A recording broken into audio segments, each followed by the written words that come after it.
Hello दोस्तों, कैसे हैं आप सब। मेरा नाम है सीए शोभित अग्रवाल और आज हम यहाँ पे अपना रिवाइज करेंगे अपना नेक्स्ट अकाउंटिंग स्टैंडर्ड जो बात करता है रिवेन्यू के बारे में। जैसे एएस नंबर 9 जो है रिवेन्यू रिकॉग्निशन के बारे में। तो आइए हम देखते हैं इसमें कि ये वाला जो एएस 9 है ये आखिर किस किस पे एप्लीकेबल होता है। ये एएस 9 जो मैंडेटरी है, ये मैंडेटरी है कॉर्पोरेट्स के लिए या फिर नॉन कॉर्पोरेट एंटिटीज के लिए। और जो ये डील करता है इसमें केवल 3 चीजें कवर होती हैं आपकी: sale of goods, sale of services, interest, dividend और रॉयल्टी। इसका मतलब है कि जो भी हमारी सेल ऑफ गुड्स यानी कि जो भी हमने गुड्स बेचे हैं उसके थ्रू जो भी हमारी इनकम हुई है, जो हमारा रिवेन्यू हुआ है, उसमें ये वाला एएस डील करता है कि आखिर वाला रिवेन्यू किस तरीके से आपको वाला रिवेन्यू रिकॉग्नाइज करना है। दूसरा है सेल ऑफ सर्विसेज, सर्विसेज का रिवेन्यू आपको कैसे रिकॉर्ड करना है। और आपका इंटरेस्ट, डिविडेंड, रॉयल्टी, अगर आपको इंटरेस्ट मिलती है कहीं से या फिर आपको डिविडेंड मिलता है किसी कंपनी से या फिर आपको रॉयल्टी मिलती है तो उसका आपको रिवेन्यू किस तरीके से आपको रिकॉग्नाइज करना है। ये as 9 does not deal, as 9 आपका इन चीज पर डील नहीं करता। यानी कंस्ट्रक्शन से हुआ रिवेन्यू, जो भी आपका ऐसे कॉन्ट्रैक्ट्स होते हैं, कॉन्ट्रैक्ट्स में आपका जो भी रिवेन्यू होता है वो एएस 9 डील नहीं करता है, क्योंकि इसके लिए आपके पास सेपरेट एएस है, एएस नंबर 7, जो कि एएस 7 डील करता है। फिर है आपका रिवेन्यू फ्रॉम हायर परचेज और लीज, जो भी आपके लीज के जो भी आपके लीज का जो भी आपका रिवेन्यू होता है, लीज जो आपके लीज रेंटल्स रहते हैं, लीज रेंटल्स में आपका रिवेन्यू कैसे रिकॉर्ड होगा, ये एएस 9 कवर नहीं करता है। इसके लिए अपने पास है एएस नंबर 19। फिर है आपका इंश्योरेंस बिजनेस, कि जो इंश्योरेंस बिजनेस में जो भी आपका प्रीमियम की जो भी आपका रिवेन्यू रहता है उसकी इनकम कैसे आप रिकॉर्ड करोगे, ये एएस 9 डील नहीं करता है। फिर है गवर्नमेंट ग्रांट, अगर आपको सरकार से किसी भी तरीके की अगर आपको कोई ग्रांट मिलती है तो ग्रांट आप किस तरीके से रिकॉग्नाइज करोगे, ये एएस 9 डील नहीं करता है। इसके लिए अपने पास सेपरेट स्टैंडर्ड है एएस नंबर 12। फिर एएस 9 में ये वाले ट्रांजेक्शन भी रिकॉर्ड नहीं किए जाते हैं जो कि आपके रहते हैं नॉन करंट असेट्स। कोई अगर आपके असेट्स है, जैसे कोई आपके फिक्स असेट्स है, फिक्स असेट्स को आपने सेल किया तो जो सेल करने से जो भी आपका रिवेन्यू होता है या जो भी आपकी इनकम होती है वो एएस 9 में डील नहीं होती है। इसके लिए अपने पास सेपरेट एएस है, वो है एएस नंबर 10। फिक्स असेट्स की जो भी सेल होती है, इंटेंजिबल असेट्स एएस नंबर 26 में आता है। तो जो इंटेंजिबल असेट्स की जो भी सेल होती है वो एएस 9 कवर नहीं करता है। फिर इन्वेस्टमेंट की सेल, इन्वेस्टमेंट की इनकम, ये एएस 9 कवर नहीं करता है। इसके लिए है एएस नंबर 30। फिर फॉरेन एक्सचेंज के लिए आपके पास है एएस नंबर 11 की फॉरेन एक्सचेंज है, डॉलर्स है, इनको अगर आप सेल करते हो इनकम आती है ना, तो ये आपके लिए एएस 9 कवर नहीं करता। फिर लायबिलिटीज है, लायबिलिटीज को जैसे कि आपने कम पेमेंट किया है, ज्यादा आपको पे करना पड़ रहा है, जो भी आपका रिवेन्यू है, जो भी आपकी उससे इनकम हो रही है वो एएस 9 डील नहीं करता। फिर स्टॉक की वैल्यूएशन के लिए अपने पास एक सेपरेट एएस है, एएस नंबर 2, कि अगर स्टॉक को आपको किस तरीके से वैल्यू करना है, कॉस्ट पे करना है कि इसको एनआरबी पे रिकॉर्ड करना है, कैसे रिकॉर्ड करना है, वो एएस नंबर 2 बात करेगा, है ना। लेकिन स्टॉक की अगर सेल है, ध्यान रखिएगा, इसमें स्टॉक की वैल्यूएशन अगर आपको करनी है तो उसके लिए सेपरेट एएस नंबर 2। लेकिन स्टॉक क्योंकि आपका सेल ऑफ गुड्स में आता है तो इसीलिए वो आपका यहाँ पे कवर होगा। अगर आप स्टॉक की सेल करोगे तो वो एएस 9 में कवर हो जाएगी, लेकिन स्टॉक को अगर आप वैल्यू करोगे तो वो एएस नंबर 2 में जाएगा। ये आपको यहाँ पे ध्यान देना है कि स्टॉक जो आपका ऑर्डिनरी कोर्स ऑफ बिजनेस का आइटम होता है उसको अगर आप सेल करोगे तो वो एएस 9 में आपको कवर किया जाएगा। तो यहाँ पर हमने देखा है कि जो एएस 9 है वो किस किस आइटम में डील करता है। एक बार फिर से देखते हैं कि आपका कॉन्ट्रैक्ट का रिवेन्यू है वो डील नहीं करेगा, जो भी आपके गवर्नमेंट ग्रांट्स का रिवेन्यू है वो डील नहीं करेगा, सेल ऑफ फिक्स असेट्स है वो डील नहीं करेगा, सेल ऑफ इन्वेस्टमेंट्स है वो भी आपके डील नहीं करेंगे, जो आपका लीज है, हायर परचेज की इनकम हो रही है वो डील नहीं करेगा। इसमें केवल आपकी 3 बातें आपको यहाँ समझनी है: sale of goods, sale of services, interest, dividend और रॉयल्टी। इनकी जो भी आपकी इनकम है वो एएस 9 में कवर की गई है। हम बात करते हैं revenue. What is the meaning of revenue? Revenue क्या होता है? Revenue means gross inflow of cash and cash receivables, कि जो भी आपका इनफ्लो हो रहा है कैश और cash receivables in any other form, कोई भी फॉर्म में अगर आपका ग्रॉस इनफ्लो है जो कि ऑर्डिनरी कोर्स ऑफ बिजनेस से आया है आपका, जैसे कि सेल ऑफ गुड्स कर रहे हैं आपका किसी भी चीज का आपका बिजनेस है, सेल का बिजनेस है, तो अगर आप ऑर्डिनरी कोर्स ऑफ बिजनेस से कोई एक्टिविटी कर रहे हैं उससे जो भी आपको इनफ्लो हो रहा है वो आपका यहाँ पे रिवेन्यू माना जाएगा। Business arising from sale of goods, services, interest, dividend और रॉयल्टी। देखिए, ग्रॉस इनफ्लो यानी कि जो भी आपके पास पैसा आया, जैसे कि सेल हम मानते हैं, जो भी सेल का पैसा आया ग्रॉस इनफ्लो, चाहे वो आपके पास सेल ऑफ गुड्स से आया हो, sale of services, interest, dividend, royalty से आया हो, लेकिन वो आपका ordinary course of business activities से आना चाहिए। अगर वो नॉन ऑर्डिनरी बिजनेस एक्टिविटीज से आ रहा है तो वो आपका AS9 में कवर नहीं होगा। फिर ये हमने सारी बातें देख ली कि ये किस किस पे एप्लीकेबल होता है, क्या क्या होता है। हायर परचेज है, कंस्ट्रक्शन है, इंश्योरेंस है, ग्रांट्स है। फेयर वैल्यू आपकी चेंज हो रही है असेट लायबिलिटी की, अगर सेल कर रहे हो आप असेट्स और लायबिलिटीज का तो वो आपका AS9 डील नहीं करेगा। फिर बात आती है कि जो आपका ग्रॉस इनफ्लो है, ग्रॉस इनफ्लो में आपका क्या शामिल होता है, क्या शामिल नहीं होता है। ग्रॉस इनफ्लो में आपको टैक्सेस और GST वो आपको हटाने हैं, क्योंकि टैक्सेस और GST जो है उसका आप अगर इनपुट ले लेते हो, अगर आपने उसका ITC आपको लेना है, जैसे कि मैं आपको बताता हूं कि जो GST होता है वो आपका रिवेन्यू नहीं होता है, GST होता है आपका सरकार का रिवेन्यू। अगर आपने कोई सामान आपने 1,000 रुपए का बेचा, जिसके ऊपर आपने 100 रुपए का अगर आपने GST लिया, तो जो भी आपका रिवेन्यू माना जाएगा वो 1,000 रुपए माना जाएगा। और ये जो 100 रुपए जो आपने कस्टमर से कलेक्ट किए हैं, ये आपका गवर्नमेंट का रिवेन्यू है जो कि आपको सरकार के अकाउंट में आपको पे करना है। इसलिए जो भी आपका रिवेन्यू होगा उसमें टैक्स GST शामिल नहीं होगा, और आपको जो भी ट्रेड डिस्काउंट भी आपको मैनेज करके आपको रिवेन्यू अपना रिकॉर्ड करना होता है।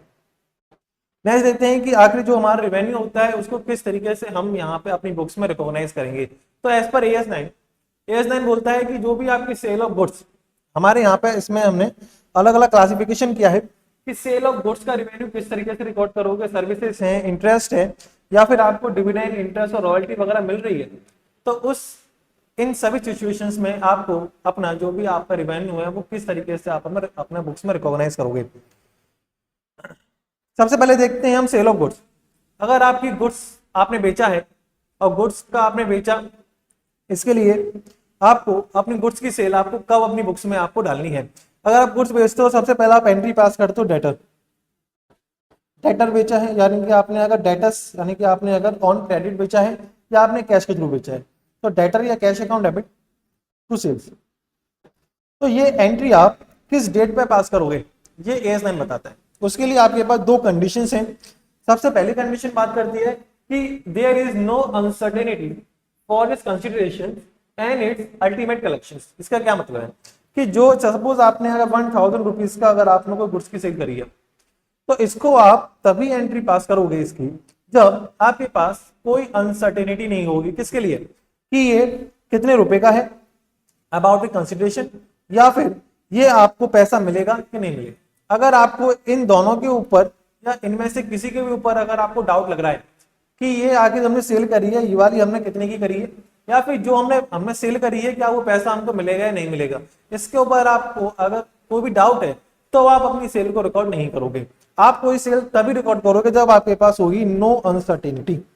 जब नो अनसर्टेनिटी होगी about this consideration and about this collection, तब आप अपनी सेल रिकॉर्ड करोगे। दूसरी कंडीशन आपकी क्या बात करती है, दूसरी कंडीशन बात करती है गुड्स आपका ट्रांसफर होना चाहिए, यानी कि जो उस गुड्स के रिलेटेड जो भी आपके रिस्क और रिवार्ड्स हैं वो आपके ट्रांसफर हो जाएंगे। जब आपके रिस्क और रिवार्ड ट्रांसफर हो जाएंगे मतलब क्या है कि आपका गुड्स ट्रांसफर हो गया, गुड्स ट्रांसफर हो गया, और साथ में हमको ये भी पता है कि हाँ वो सामने वाला जिसको हमने सामान बेचा है वो हमको पैसा भी देगा और वो इतने रुपए देगा, यानी वो अमाउंट आपको पता है और वो पैसा आएगा ही आएगा, ये भी आपको पता है। तब आप अपनी गुड्स की सेल आप अपनी रिकॉर्ड कर लोगे। तो there is no uncertainty for its consideration and its ultimate collection. और दूसरी बात करता है goods have been transferred by way of delivery और बाय वे ऑफ रिस्क और रिवार्ड। फिर हम बात करेंगे सर्विसेज के बारे में कि अगर सर्विसेज आपकी होती हैं, जैसे कि आपकी कोई भी सर्विस हो गई, उस सर्विसेज के लिए आपका जो भी रिवेन्यू है वो कब आप अपना रिकॉग्नाइज करोगे। तो पहली कंडीशन सेम है कि जो भी हम अपनी सर्विस दे रहे हैं उस सर्विस से कितना पैसा आना है और क्या वो आना है या नहीं आना है, ये दोनों बातें अगर आपके ऊपर डाउट नहीं है तो वो अपनी सर्विस का रिवेन्यू रिकॉग्नाइज करोगे। दूसरी बात करता है कि वो आपकी सर्विस आपकी कंप्लीट हो जानी चाहिए। कंप्लीट कैसे होगी कि सपोज अगर आपका वन टाइम टास्क है, वन टाइम टास्क जैसे कि कोई आपने इंस्टॉलेशन की सर्विस दी, आपको कोई एसी इंस्टॉल करना है, कोई आपको एसी इंस्टॉल करना है, तो ये आपकी वन टाइम टास्क होता है कि आपने एक बार आपने एसी इंस्टॉल कर दिया और वो वाली सर्विस आपकी वहीं, वो सर्विस आपकी वहीं पर कंप्लीट हो गई। तो जब अगर आपका वन टाइम टास्क है तो उस समय जब आपने अपना टास्क आपने जब अपना कंप्लीट कर लिया, जब वो आपका एसी इंस्टॉल हो गया, तब आप उसका अपना रिवेन्यू रिकॉग्नाइज कर सकते हो। दूसरा है कि अगर आपका ओवर द पीरियड आपका टास्क चल रहा है, जैसे कि आपका कोचिंग की सर्विस अगर हम लेते हैं कोचिंग की सर्विसेज में क्या होता है कि कोचिंग की सर्विसेज में आपको काफी टाइम लग जाता है अपना जो भी आपकी क्लासेस होती हैं उसको आपको कंप्लीट करने के लिए। तो उसके लिए आप अपना यूज करोगे परसेंटेज ऑफ कंप्लीशन मेथड, यानी कि जैसे जैसे आपकी सर्विसेज कंप्लीट होती जाएंगी वैसे वैसे आप अपना जो भी आपका रिवेन्यू है वो अपना रिकॉग्नाइज करते चले जाओगे। जैसे कि मैं इसमें एग्जांपल लेता हूं कि अगर किसी सिलेबस की फीस अगर 5,000 रुपए है और सिलेबस आपका 6 मंथ्स में अगर आपका कंप्लीट होना है, तो अगर आपने 1 महीने की अगर आपने सर्विस दे दी तो आप 5,000 का 1/6 आप अपना रेवेन्यू यहाँ पर रिकॉग्नाइज कर लोगे 1 महीने का। तो यहाँ पर सर्विसेज के लिए हम अगर वन टाइम टास्क है तो हम अपना यूज करते हैं जब आपकी सर्विस आपकी कंप्लीट हो जाए, और अगर आपकी सर्विस वन टाइम टास्क नहीं है और वो आपकी ओवर द पीरियड सर्विस आनी है उसके लिए हम यूज करते हैं अपना percentage of completion method. Next है इंटरेस्ट। इंटरेस्ट का आप अपना रिवेन्यू कैसे रिकॉग्नाइज करोगे, तो पहली कंडीशन सेम है कि इंटरेस्ट का कंसिडरेशन और उसका कलेक्शन, वो उसके ऊपर कोई डाउट नहीं होना चाहिए। नेक्स्ट कंडीशन है इसमें पैसेज ऑफ टाइम, कि इंटरेस्ट का जो भी टाइम पीरियड है वो आपका पैसेज हो जाना चाहिए। मतलब क्या है कि अगर इंटरेस्ट आपकी ड्यू हो जानी चाहिए, अगर आपने 1 ईयर की इंटरेस्ट चार्ज करी तो 1 ईयर आपका कंप्लीट होना चाहिए, उसके बाद आप अपना उस इंटरेस्ट का रिवेन्यू आपने रिकॉग्नाइज कर सकते हो। Next dividend. डिविडेंड के लिए आप देखिए इसमें right to receive dividend stabilise हो जाना चाहिए। राइट टू रिसीव कब आपका स्टेबलाइज होता है, जैसे कि ये आपकी 31 मार्च है, 31 मार्च को अगर आपका या फाइनेंशियल ईयर आपका यहाँ पर क्लोज होता है, फिर इसके बाद यहाँ पर एजीएम होती है। एजीएम में जो आपका डिविडेंड है, डिविडेंड यहाँ पर प्रपोज किया जाता है और प्रपोज के बाद यहाँ पर वो अनाउंस किया जाता है, और फिर आपको जो भी आपका डिविडेंड होता है वो आपका फिर कुछ टाइम बाद आपको अकाउंट में आपके यहाँ पे क्रेडिट होता है। तो इस चीज में आपकी जो भी आपका डिविडेंड की इनकम है वो कब कब रिकॉग्नाइज करोगे, जब आपका राइट जो भी आपका डिविडेंड का राइट है वो आपका स्टेबलाइज हो जाए। जब वो राइट आपका स्टेबलाइज हो जाएगा तब आप अपना डिविडेंड की इनकम रिकॉर्ड कर लोगे। अब इस केस में अपना डिविडेंड का राइट कब स्टेबलाइज हुआ, जब डायरेक्टर्स ने बोला डिविडेंड प्रपोज किया, क्या तब वो आपको राइट स्टेबलाइज हुआ? बिल्कुल नहीं हुआ, क्योंकि वो केवल एक आपका प्रपोजल है, फाइनल हुआ है नहीं हुआ है अभी कुछ कंफर्म नहीं है। जब वो डिविडेंड आपका फाइनल हो जाएगा, जब वो डिविडेंड आपका अनाउंस हो जाएगा कि हाँ इतना डिविडेंड आपका फाइनल हो गया, तब वो आपका राइट स्टेबलाइज हो जाता है कि अब इतना रुपया आपको क्या है डिविडेंड का मिलना है। फिर चाहे वो पैसा आपको बाद में मिले उससे हमें अभी फिलहाल कुछ नहीं करना है, आपको केवल अपने डिविडेंड की इनकम रिकॉर्ड करनी है। तो डिविडेंड की इनकम रिकॉर्ड करने के लिए आपको देखना है कि कब हमारा राइट स्टेबलाइज हुआ। तो हमारा राइट यहाँ पे स्टेबलाइज हो गया जब वो डिविडेंड हमारा फाइनल हो गया, तब आप इस पॉइंट ऑफ टाइम पे आप अपने डिविडेंड की एंट्री पास करोगे। नेक्स्ट आपका रॉयल्टी।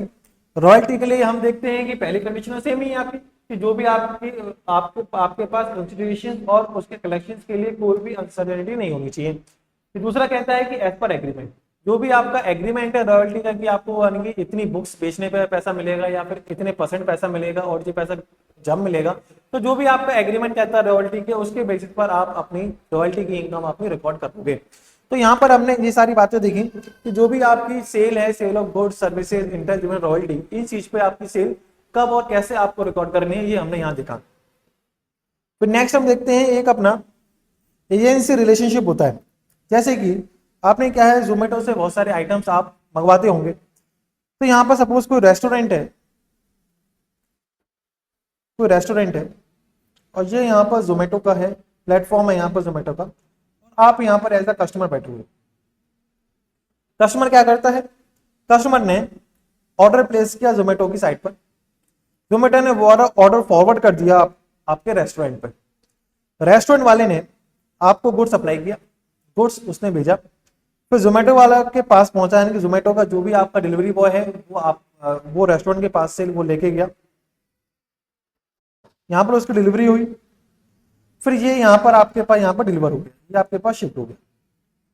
अब जो रेस्टोरेंट वाले ने, सपोज हम एग्जांपल लेके चलते हैं, उसने 1000 रुपीज तो अपने फूड के चार्ज किए और प्लस उसने जो भी आपके सपोज 50 रुपीज उसने चार्ज किए शिपिंग के, और उसने 30 रुपए सपोज चार्ज किए टैक्सेस के, तो टोटल उसने आपको 1080 रुपीज का उसने आपसे पेमेंट लिया है। आपने उसको जोमेटो की वेबसाइट पे 1080 रुपीज का आपने यहाँ पर टोटल पेमेंट किया है। अब हम इस पॉइंट ऑफ व्यू से बात करेंगे कि जो रेस्टोरेंट है रेस्टोरेंट वाला, रेस्टोरेंट की रिवेन्यू क्या है और इसकी जोमेटो की रिवेन्यू क्या है। देखो रेस्टोरेंट की रिवेन्यू तो वो है जो उसने फूड के लिए चार्ज किया है, जो फूड का रिवेन्यू है वो रेस्टोरेंट की रिवेन्यू जाएगी, और जो 50 रुपए जो शिपिंग फीस ली है उसने रेस्टोरेंट वाले ने, या मैं कहूँ जोमेटो ने, जो भी आप आपसे शिपिंग फीस चार्ज करिए वो जाएगी आपकी जोमेटो की, जाएगा रिवेन्यू। और जो 20 जो आपके 30 रुपीज है ये है आपकी गवर्नमेंट का रिवेन्यू। तो इस तरीके से हम यहाँ पे बाइफरकेट करके चलते हैं, क्योंकि जो यहाँ पे जोमेटो है, जोमेटो यहाँ पर आपका एज अ एजेंट यहाँ पे अपना रोल आपका यहाँ पे प्ले करता है। तो जो रेस्टोरेंट है, रेस्टोरेंट के लिए आपका 1000 हो गया रिवेन्यू, 50 रुपए हो गया जोमेटो वालों के लिए रिवेन्यू, और जो आपका आपका 30 रुपीज है वो हो गया आपका सरकार का रिवेन्यू। टोटल आपने 1080 रुपीज पे किए हैं, तो इस तरीके से वो बाइफरकेशन होता है। नेक्स्ट है आपका एक्स शोरूम और एक्स फैक्ट्री टाइप की कुछ आपकी टर्मिनोलॉजीज रहती हैं कि एक्स फैक्ट्री एक्स शोरूम क्या होते हैं। एक्स फैक्ट्री होता है कि जो भी आपने अपना जो फैक्ट्री है, फैक्ट्री से बाहर जैसे ही आपका गुड्स आपका निकला, वहीं पर ही जो भी गुड्स का ओनर था उसके वहां रिस्क और रिवार्ड वहीं उसके ट्रांसफर हो चुके हैं। तो वो अपनी सेल, अगर कोई इसने सेल एक्स फैक्ट्री करी है, अगर सेल एक्स फैक्ट्री हुई है, इसका मतलब है कि जैसे ही गुड्स फैक्ट्री से बाहर निकले वहीं उसका रिस्क वहीं पर खत्म हो गया, फिर रिस्क आपका ट्रांसफर हो गया बायर के ऊपर। तो यहाँ पर वो अपनी सेल रिकॉर्ड कर लेगा जब उसका सामान फैक्ट्री से बाहर निकल गया, वहीं तक का उसका रिस्क था, वहां रिस्क खत्म हो गया, तो वो अपनी सेल रिकॉर्ड कर लेगा। क्योंकि हमने गुड्स के केस में हमने सबसे पहले पढ़ा था कि जब रिस्क और रिवार्ड ट्रांसफर हो जाते हैं तब आपको अपनी सेल अपनी आपको यहाँ पर रिकॉर्ड करनी होती है। फिर FOB, free on board. Free on board होता है कि जब आप कोई सामान आप एक्सपोर्ट करते हो, तो एक्सपोर्ट के केस में आपके पास दो आपकी टर्म होती हैं कि आपने एफओबी सेल करी है या फिर आपने सीआईएफ सेल करी है। एफओबी सेल का मतलब होता है कि जब आपने सामान लोड कर दिया, जो भी आपका पोर्ट है, जो भी पोर्ट है वहां पे आपने सामान लोड कर दिया, तो वहां तक का आपका रिस्क था, उसके बाद उस सामान का रिस्क ट्रांसफर हो जाता है बायर पे। तो आप अपनी सेल जब रिकॉर्ड कर लोगे जब आपने अपना गुड्स आपने आपने लोड कर दिया। और सीआईएफ में होता है कि जब गुड्स जो आपका कस्टमर है उसकी डेस्टिनेशन तक, जो उसका अराइविंग पोर्ट है उसकी डेस्टिनेशन तक जब वो सामान नहीं पहुंच जाता, तब तक रिस्क सेलर का होता है। तो जब तक हम अपनी सेल रिकॉर्ड नहीं करेंगे जब तक हमारे रिस्क ट्रांसफर नहीं होगा। और रिस्क कब ट्रांसफर होगा? जब जो गुड्स है वो बायर के जो पोर्ट है वहां पर पहुंच नहीं जाता। जब तक वो गुड्स वहां पर बायर के पोर्ट पर पहुंच गया, वहां पर अनलोड हो गया, तो वहां तक हमारा रिस्क खत्म हो गया, फिर हम अपनी गुड्स की सेल रिकॉर्ड कर लेंगे। फिर इसके बाद आते हैं कुछ हमारी टर्म्स होती हैं, जैसे सेल तो हमने रिकॉर्ड कर ली, सेल के बाद भी बहुत सारे उसमें गुड्स में ट्रांजेक्शन होते हैं। जैसे कि आपको क्या है, आपने 1000 की सेल रिकॉर्ड करी है फिलहाल, फिर बाद में अगर आपका डेटर्स आपको 900 रुपीज देता है तो 100 रुपए से क्या सेल कम होगी या नहीं होगी, यानी कि वो आपके होते हैं post sale events. Post sale event सबसे पहले हम देखते हैं कि अनसर्टेनिटी। जब हमने सेल किया उस समय तो हमको कोई डाउट नहीं था कि पैसा आएगा ही आएगा, लेकिन जब सेल कर दिया, जब वो बायर हमसे गुड्स ले गया, उसके बाद हमको ऐसा मालूम पड़ा कि बायर हमको पैसा नहीं देगा, यानी कि हमको अनसर्टेनिटी आनी शुरू हो गई कि हो सकता है कि जो हमारा गुड्स का पैसा है वो शायद ना आ पाए।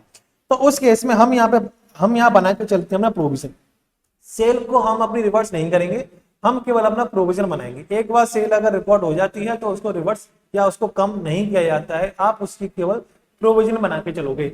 Revenue once recognised can not be reverse, if any uncertainty arises after its recognition provision should be made. तो आप यहाँ पर प्रोविजन बनाकर चलोगे, उसकी आप अपनी क्या एंट्री पास करोगे, उसकी एंट्री पास करोगे आप provision, provision for doubtful debt, account debit to debtor. जितने रुपए का भी आपका अनसर्टेनिटी आ रही है उतने का आप अपने यहाँ पे प्रोविजन बना के चलोगे कि इतने रुपए हमको हो सकता है कम मिले। सेल आप अपनी कम नहीं करोगे, आप केवल डेटा से जो आपको पैसा मिलना है उसका आप अपना प्रोविजन बना के चलोगे।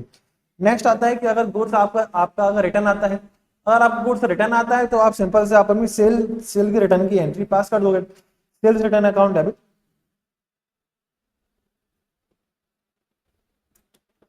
To debtor. आपने अपनी सेल्स के रिटर्न की एंट्री पास कर दो कि sale return account debit to debtor. फिर रीप्राइसिंग, रीप्राइसिंग कैसा क्या हो सकता है कि अगर आपके प्राइस इंक्रीज कर रहे हो, सपोज आपने कोई गुड 1000 रुपए का बेचा था, तो उस समय तो आपने जो एंट्री पास आपने अपनी कर दी थी कि debtor account debit to sales 1000। लेकिन इसके बाद अगर आपको लगता है कि आपने यानी कि गुड्स आपने कम रेट पे बेच दिया है, तो आपको उस पर कुछ पैसा आपको बढ़ाना है। जो आपकी सेल हो गई है उसके ऊपर अगर आपको रीप्राइसिंग करनी है, तो रीप्राइसिंग आपकी दो तरीके से हो सकती है। या तो आप इंक्रीज कर रहे हो प्राइस अपना, या फिर आप उसको डिक्रीज कर रहे हो। अगर आप प्राइस डिक्रीज करते हो तो यहाँ पर आप सीधा अपना डिस्काउंट रिकॉर्ड करोगे, discount account debit to debtor.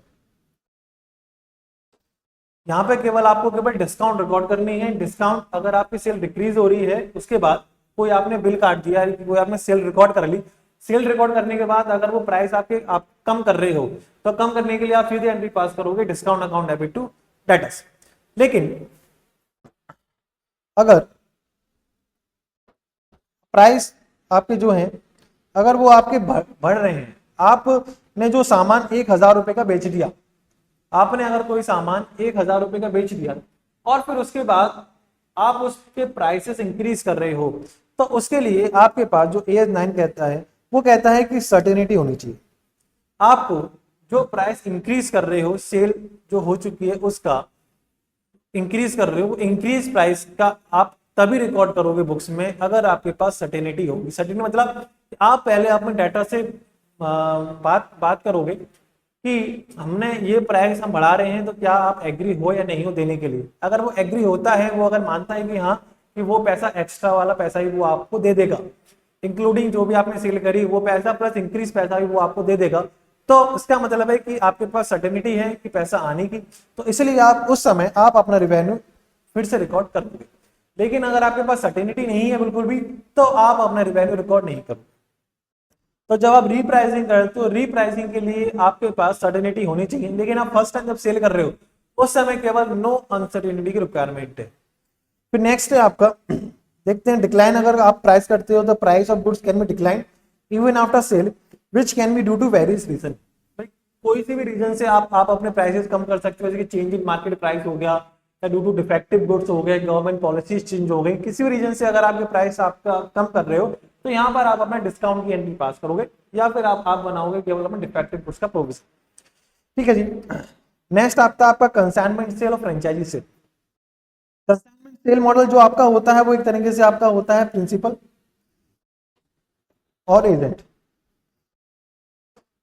कोई सपोज अगर कार का शोरूम है, हाँ एग्जाम्पल ले लेते हैं, मारुति का एग्जाम्पल लेते हैं कि मारुति कंपनी ने जो मारुति कंपनी है, उसने अपने डीलर को कार उसे सप्लाई करी। अगर वो कार अपनी सप्लाई करता है, तो कार सप्लाई करी, तो कार सप्लाई के लिए कार उसने अगर सप्लाई करी, तो फिर ये आप जो भी ये है डीलर, ये आगे अपने कस्टमर को बेचेगा। तो अब यहाँ पर ये देखने की बात है कि जो इसने यहाँ पर कार सप्लाई करी है, क्या वो कार अगर उसकी नहीं बिकी, तो क्या वो वापस आएंगे। अगर वो वापस आती हैं, सपोज अगर मारुति ने इसको 100 कार्स बेची हैं, और उसको ये एग्रीमेंट है अपना मारुति के साथ कि अगर कोई कार नहीं बिक पाती है इतने टाइम पीरियड में, या जो भी टाइम पीरियड होता है उस टाइम में अगर वो कार नहीं बिक पाती है, तो हम जी आपको वापस कर देंगे। तो अगर इस टाइप का कॉन्ट्रैक्ट है डीलर का मारुति के बीच, तो जो मारुति ने जो सेल करी है, हम यहाँ पहले मारुति की सेल की बात करते हैं, तो जो मारुति ने जो मारुति कंपनी है, उसने जो भी कार्स डीलर को बेची, सपोज ने 100 कार बेची हैं और आगे डीलर ने सपोज 80 कार्स बेच दी हैं, तो इन 100 कार की सेल मारुति कंपनी अपनी बुक्स में तब रिकॉर्ड करेगी जब ये कार डीलर आगे कस्टमर को बेच देगा। क्योंकि डीलर ने अभी तक केवल 80 कार्स ही बेची हैं, तो इसलिए मारुति कंपनी केवल 80 कार्स का ही रिवेन्यू रिकॉर्ड करेगा, क्योंकि 20 कार उसकी वापस आ सकती है। मतलब क्या है कि वहां पर हमारे पास अनसर्टेनिटी आ जाएगी, इसलिए हम उन 20 कार्ड की सेल अभी रिकॉर्ड नहीं करेंगे, हम केवल 80 कार्ड की सेल रिकॉर्ड करेंगे, क्योंकि हमको पता है कि क्योंकि डीलर ने आगे कस्टमर को 80 कार्ड बेच दी हैं जो कि वापस नहीं आनी है, इसलिए हम उन 80 कार्ड्स का रिवेन्यू रिकॉर्ड करेंगे। और जो आपका डीलर है, डीलर ने क्योंकि अब 80 कार ही बेची है, तो वो भी अपनी 80 कार्ड्स का रिवेन्यू रिकॉर्ड करेगा। तो ये होते हैं आपके, ये दोनों मॉडल हो सकते हैं आपके। ये हो सकता है आपके कंसाइनमेंट सेल का मॉडल हो सकता है, या फिर आपका होता है डिस्ट्रीब्यूटर सेल का मॉडल हो सकता है। कंसाइनमेंट सेल यानी फ्रेंचाइजी सेल कह सकते हैं। In this model person who transfer goods, हमने एग्जांपल लिया था Maruti, who transfer goods is called consignor या principal and person who receive the goods is called consignor agent. तो जो यहाँ पर हमारा डीलर है वो है हमारा एजेंट इस केस में। तो sale is recorded by consigner, consigner माने मारुति, मारुति अपनी सेल कब रिकॉर्ड करेगी, when goods are sold by consignee, consignee मतलब जो हमारा डीलर। तो जब जो कार का डीलर है जब वो सेल कर देगा अपनी, उसके बाद ही मारुति अपनी सेल रिकॉर्ड करेगी। बैलेंस स्टॉक, जो बैलेंस स्टॉक है डीलर के पास, अगर कोई बैलेंस स्टॉक पड़ा हुआ है, 20 कार्स का स्टॉक हमारे पास था, तो वो स्टॉक हमारा माना जाएगा, वो स्टॉक वाला डीलर मारुति को वापस कर देगा। तो ये वाला जो मारुति है वो 20 कार्स का अपना क्लोजिंग स्टॉक अपना रिपोर्ट करेगी, सेल दिखाएगी 80 कार्स। नेक्स्ट आपका होता है डिस्ट्रीब्यूटर सेल। डिस्ट्रीब्यूटर सेल क्या होता है कि सपोज मारुति वाले ने 100 कार बेची और ये हमारा एग्रीमेंट था कि ये कार हम आपसे वापस नहीं लेंगे, जी आप ही को बेचनी, जैसे बेचनी वैसे बेचो, हम ये कार आपसे वापस नहीं लेंगे। तो इस केस में ये डीलर हमारा अब एजेंट नहीं रहा, हम केवल जो हमने कार की जब उन्हें सप्लाई कर दी, जब हमारे रिस्क और रिवार्ड हमारे कब ट्रांसफर हो गए, रिस्क रिवार्ड ट्रांसफर हो गए जब हमने कार इसको हैंड ओवर कर दी। उसके बाद ये 100 कार बेचेगा और इसके पास कितनी बिकी क्या नहीं बिकी हमें उससे कोई फर्क नहीं पड़ता है, हमारे तो रिस्क और रिवार्ड नहीं ट्रांसफर हो गए जब हमारी कार की सेल हो गई। तो हम इस मॉडल में अपनी कार की सेल पूरे 100 कार्स पर हम रिकॉर्ड कर लेंगे। Sometime distributors are acting as agent और acting as buyer of goods. तो पहले तो हमने एजेंट के पॉइंट ऑफ व्यू से हमने समझ लिया, अब यहाँ समझते हैं कि अगर वो बायर है, बायर के पॉइंट ऑफ व्यू से हम जो मारुति है वो सेल रिकॉर्ड करेगा व्हेन रिस्क और reward has been transferred. If distributor is just like buyer then sale is recorded when goods are delivered to distributors. जब हमने डिस्ट्रीब्यूटर को सामान बेच दिया, अपना भेज दिया, तब हम अपनी सेल रिकॉर्ड कर लेंगे, क्योंकि अब वहां से अब सेल हमारी वापस नहीं होनी है। तो यहाँ पर हमने अपने दो मॉडल देखे कि जब वो एज अ एजेंट होते हैं और जब वो एज अ बायर होते हैं। अगर वो हमारे एजेंट होते हैं तो जब तक जो हमारा एजेंट है, जो हमारा डीलर है, जब तक वो आगे सेल नहीं कर देगा तब तक हम अपनी सेल रिकॉर्ड नहीं करेंगे, और अगर वो एज अ बायर है तो जब हमने उसको सेल कर दी तब हम अपनी सेल रिकॉर्ड करेंगे। नेक्स्ट आपका डिस्काउंट। डिस्काउंट हमने देख लिया था, जो ट्रेड डिस्काउंट होती है वो सेल में से माइनस करके हम रिकॉर्ड करते हैं, और जो कैश डिस्काउंट होती है वो हम अपनी बुक्स में बाद में रिकॉर्ड करते हैं एज अ डिस्काउंट। यानी ये हमारा पोस्ट सेल इवेंट है जो कि हम अपना कवर कर चुके हैं।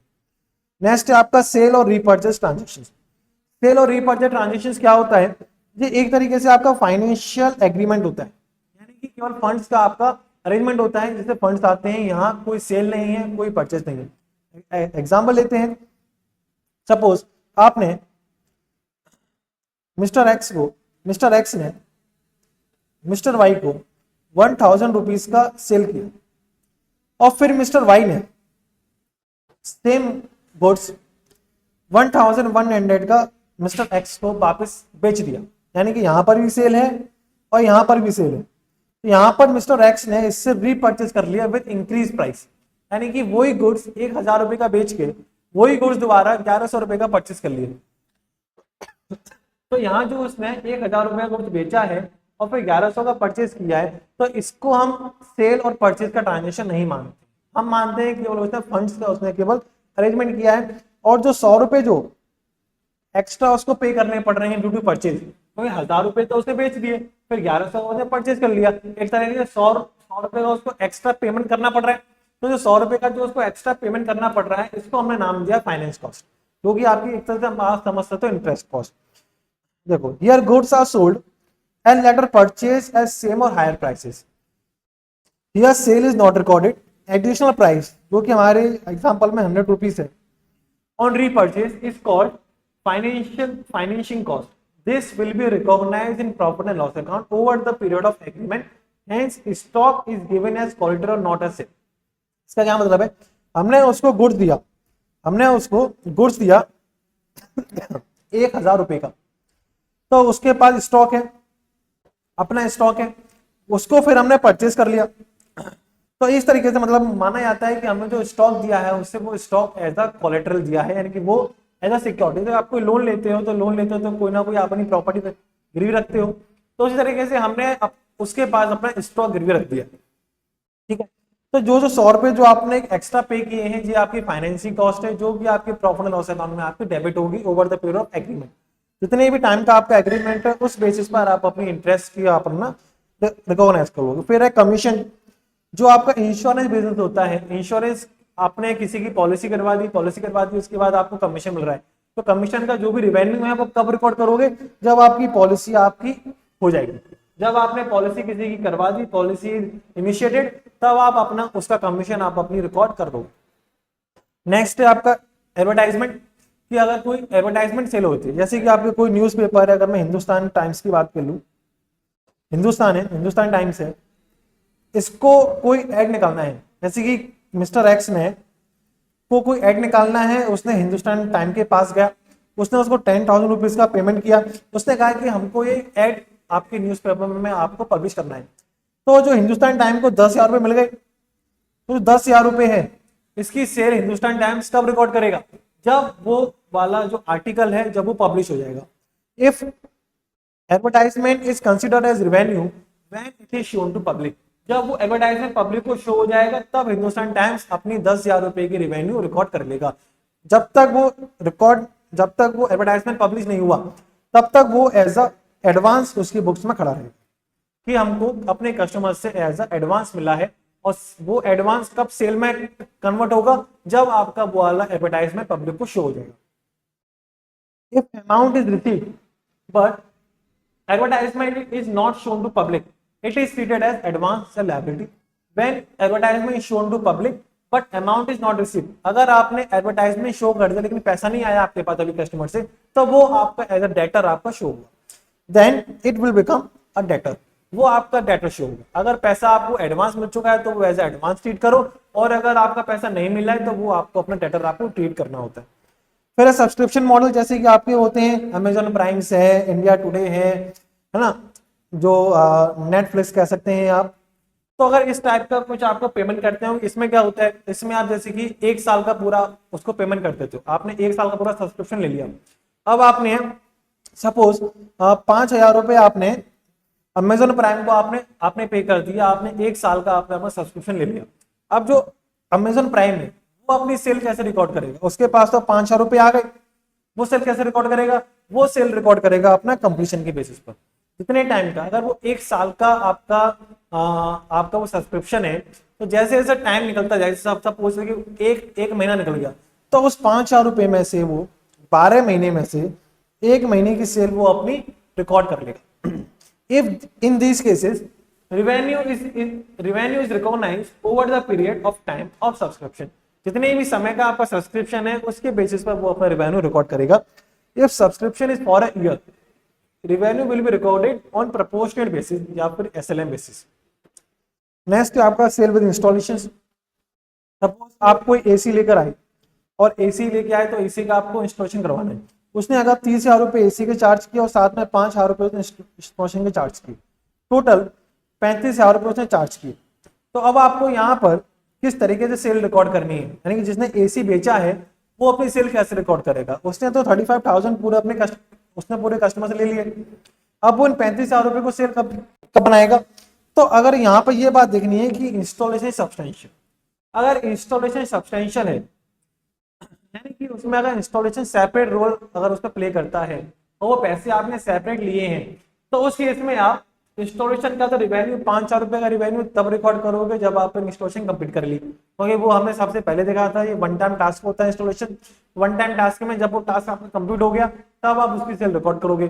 फिर नेक्स्ट आपका है आपका एसी, एसी जब आपका रिस्क और रिवार्ड ट्रांसफर हो जाए, क्योंकि वो गुड्स की सेल है एसी, तो गुड्स की सेल के लिए जब आपका रिस्क और रिवार्ड ट्रांसफर हो जाएगा, जब आपने एसी हैंडओवर कर दिया, रिस्क खत्म हो गया आपका, उसके बाद अपनी आपकी एसी की सेल रिकॉर्ड करोगे। तो गुड्स की सेल कब रिकॉर्ड होगी, रिस्क और रिवार्ड ट्रांसफर हो गए। नेक्स्ट इंस्टॉलेशन कब होगी, जब वो इंस्टॉलेशन आपने कंप्लीट कर दी। फिर अगर आपका इंस्टॉलेशन अगर आपका बहुत छोटा है, यानी कस्टमर खुद ही कर लेगा वो इंस्टॉल, जैसे कि आपका होते हैं मोबाइल फोन आप लेके आते हैं, मोबाइल फोन में जो सॉफ्टवेयर इंस्टॉल होते हैं और भी एप्स इंस्टॉल होते हैं वो बहुत ज्यादा माइनर होते हैं, वो आप खुद भी कर सकते हो, कोई भी सॉफ्टवेयर इंस्टॉल करना है तो वो आप वो खुद भी कर सकते हो।